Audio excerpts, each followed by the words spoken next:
In today's video, I'm going to teach you how to delete a job in Jobber. This process is straightforward, and I'm here to guide you through it step by step to ensure you can do it with ease and confidence. Let's start by opening your preferred web browser. It could be Chrome, Firefox, Safari, or any other you might have installed on your device. In the search bar, type in Jobber Login and hit Enter.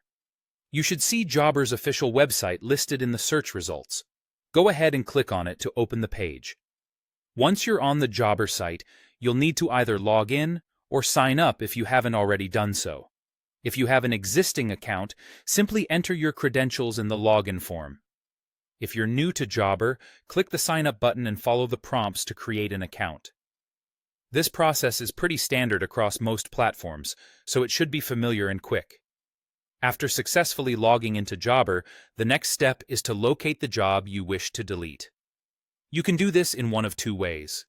You can search for it directly through your schedule or navigate to the respective client's profile. Choose the method that feels most intuitive for you based on your familiarity with the platform.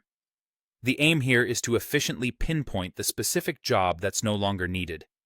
When you've found the job, click on it to open the detailed view. This will give you access to all the job-related information. Within this detailed view, you'll be looking for an option to edit the job.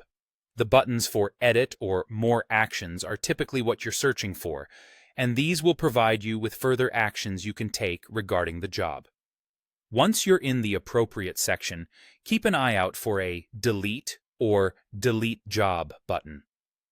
On most platforms, including Jobber, such options are either in the bottom left corner of the Details page or within the drop-down menu of the More Actions tab. This location is quite consistent, making it easier to find even for those who might not have extensive experience with Jobber. Now, before you proceed with deletion, be aware that Jobber will probably ask you to confirm this action.